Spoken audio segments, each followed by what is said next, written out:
All right. Howdy, y'all. Happy Monday, Motivational Monday. I finally switched these videos over to being on Mondays now. So yeah. I have great entries, don't I, on these? I know some people go, yo, happy Monday! And if you're wearing headphones, my apologies. But, all right, so let's recap. Last week, my 3 goals were go to the gym at least 3 times. I did that. I only went 3 times. I kind of went a 4th time, but I wasn't really into it. So I'm going to say I officially went 3 times. Or actually went at it. My second goal was raise enough money to be able to go to the 3rd stage of the self-development seminar, which I've been doing, which is really awesome. I did. I, in fact, raised enough money, and it was amazing. Very painstaking process. A lot of self-discipline. Something I'm learning more of. I knew before, but didn't implement as much before. And then my 3rd one was giving my dog a bath. I did. She hated the process, but she loves the end result, and I love the end result. She's a cute, lovable ball of fur. In fact, I'll post a picture right here on the sidebar right there. Psych, just kidding. I don't know how to do that, or at least not yet. I'll make that eventually one of my goals to figure out, but not yet. So yeah, so that's my recap. I'll say my next 3 goals for this coming week at the end of this video. All right, so let's talk. One of the important things to talk about is self-respect. All right. A lot of us, I know myself, have an extreme lack of self-respect for ourselves. We allow ourselves to get walked over, whether by be bosses, family members, friends, co-workers, girlfriend or boyfriend, to whom it may matter, or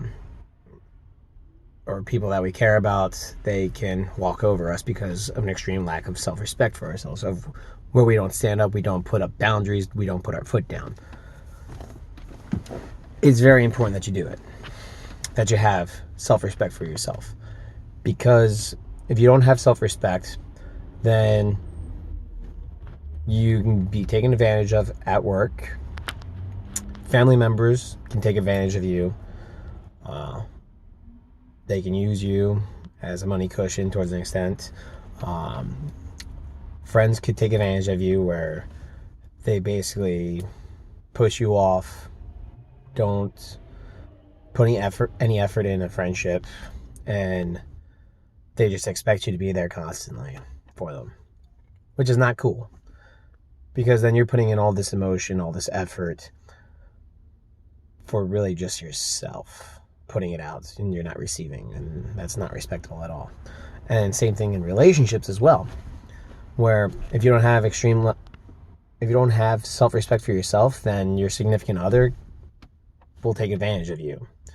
They may love you at one point, but eventually that lack of self-respect teeters over into them not respecting you either, where they may cross the boundaries and flirt with other people or cheat on you, sadly, with other people. And a lot of that stems from lack of self-respect in yourself. I'm not saying that's your fault or my fault. If that happens, that is solely their fault, because they're the ones that chose to cheat. That lies on them. However, if you have respect for yourself, then you can see those red flags if they come up. If you see that this person's not actually respecting you like they should, like they claim that they do, but they don't, then if you have respect enough for yourself, then you can cut them off like you should. Especially in a relationship like that. If your significant other, your partner, does not respect you enough to care about your feelings, respect your boundaries,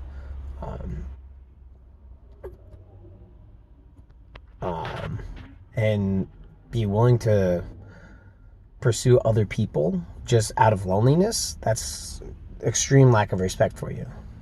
They if they start pursuing other people, you should drop them, because they obviously don't care about you. I'm sorry to break it to you, but they don't. Now, yes, there's that tippy toe where in a marriage where you, I know I'm a fine one to talk about marriage. I've never been married, but I have read the Bible and I've seen relationships enough. But like, I know some people, they lose interest towards an extent. They lose that pizzazz, that flair, that passion towards an extent. And that's from both ends. That's from both sides. Because when people start to lose that passion, that desire, that's starts from one of y'all starting to lose that passion, that desire, and start being interested in other people or other things. And then once when that happens, then eventually the other person starts losing that passion, that pizzazz, that fire. And then it eventually becomes a dead relationship. And a lot of that stems from a lack of respect and a lack of self-respect. And again, if they go to pursue other people, that's not your fault. It's 100% their fault, but still you got to recognize that if you respected yourself enough, would you put yourself in a position like that, right? And then when it comes to coworkers, like if you don't have respect for yourself, then your coworkers will talk shit behind your back about you, and they know they'll get away with it because they think that you don't respect yourself enough for it. They'll spread lies about you. If it means for them to get that promotion, they don't care about you then at that point. If they start spreading lies, they're not a friend. They're just a coworker. So yeah. So it's very important that you have that self-respect for yourself, that standards, that boundaries, where if you feel disrespected, talk to them. You don't need to be rude and arrogant at them right off the bat. Talk to them first. Be like, yo, I felt disrespected about this. I felt like you disrespected me here, such and such, yada, yada, yada. Let's talk, let's fix this. But if they continue disrespecting you in that area, then they obviously don't respect you. Then you have to figure, okay, am I portraying an attitude of lack of self-respect, where they see that I don't even respect myself? Why are they going to respect me? Because again, it comes down to you. And if you respect yourself, then others will, towards an extent, respect you. But you have to respect yourself first. And a part of that as well is respecting your word, being a person of integrity.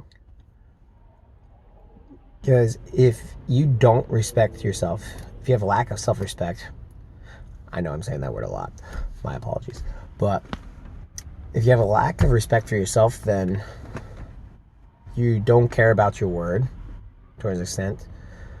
And a person that respects themselves stands by their word. If they make a promise, they follow through on it. They don't lie. I mean, yes, we all lie at some point or another. We're human beings. I've lied multiple times. I'm human. We all are human. Okay, we all make mistakes, all right? But majority of the time, if you respect yourself, you'll be honest with yourself and honest with others. And that even means being honest with people if you feel like that they hurt you or disrespected you. Okay? And again, you don't have to start off with being a rude asshole to people. You don't. But you can start off with confronting them respectfully politely. And then if they continue, bring it up to them again. And if they're done again a third time, they pretty much don't really care. Or they could just be stuck in the error of their own ways. But you should start putting up boundaries and flags, all right? Because in the end, you're the one that will get hurt, not them. You will, because of a lack of self-respect. And that's the purpose of the boundaries and purpose of self-respect, right? It's very important in your own life, for your own mental well-being. It's important for your work. Because again, if you have extreme amount of respect for yourself, then at work, you will try to be the best at your job. You will try to be the best at what you do because you respect yourself. And you will think to yourself, all right, I respect myself and enough to do the best of my ability at anything I do. All right? So yes, you're basically showing off, yeah, I'm good at what I do. Now, that may not be the best person in the room at it, but you're going to do the best that you can do out of respect for yourself. You owe that to yourself. And friendships, work, family issues, and with relationships. It's very important, because when you respect yourself enough, again, you can start respecting others. That goes back to the whole self-love thing as well. If you love yourself properly, the right way, there's going to be respect in that as well. And when you love yourself right, not in an arrogant, selfish way of like, oh, I'm the best, I'm greatest, I don't need any of you, blah, blah, blah, blah. But genuinely caring about your well-being, your goals, your dreams, your financial future, your relationships, all that jazz, then you'll be able to extend that genuine love towards others. Then, if you self-respect yourself, you have a lot of self-respect, then you can share that respect towards others. Okay? All right, I'm going to wrap up this video because it's already going on 12 minutes. But here are my 3 goals for this coming week. I actually wrote them down this time. So, my first goal is going to the gym at least 3 times again. I'm going to make that my weekly thing because my long-term goal is to get a 6-pack by August. I said that in the last video, I believe. And the only way you can do that is by working out consistently, as well as eating healthy at the same time. And also doing the right workouts at the same time too. And cutting the calories. Well, really cutting the carb intake. That's really crucial. Oh, my second goal for this week is read a chapter in the Bible once a day. Once again, I am a Christian. I believe in Jesus Christ as my Lord and Savior. I have not been reading the Bible as often as I used to. I've noticed that. I know some people are not fans of the Bible. Okay. But contrary to some of the discrepancies that you may believe are in the Bible, there's a lot of good, a lot of wisdom in it. Like, for example, love your neighbor as